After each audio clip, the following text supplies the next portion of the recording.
తెలంగాణలో 11 జిల్లాలకు హెచ్చరికలు జారీ. అవును. ఈరోజు 11 జిల్లాలకు హెచ్చరికలైతే జారీ చేయడం జరిగింది. సో, ముంచెత్తబోతున్న భారీ వర్షాలు. 11వ తేదీ వరకు కూడా ఓ మోస్తరు వర్షాలుంటాయి. కానీ ఈరోజు మాత్రం రాష్ట్రంలో సోమవారం 11 జిల్లాల్లో భారీ వర్షాలు కురిసే అవకాశాలైతే ఉన్నాయని వాతావరణ శాఖ పేర్కొంది.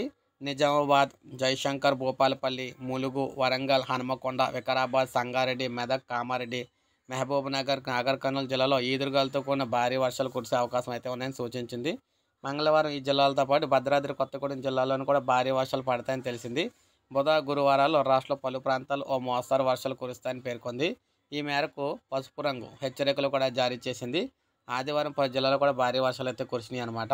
అయితే మనం చూసుకుంటే ఈరోజు మనకి భారీ నుంచి అతి భారీ వర్షాలు ఉన్న నేపథ్యంలో తెలంగాణలో 11 ఉమ్మడి జిల్లాలకు సంబంధించి మనకి పాత జిల్లాలు అయితే దాదాపు 5 పాత జిల్లాలకు 11 ఉమ్మడి జిల్లాలకు హెచ్చరికలు అయితే కొత్త జిల్లాలకు హెచ్చరికలు అయితే జారీ చేయడం జరిగింది.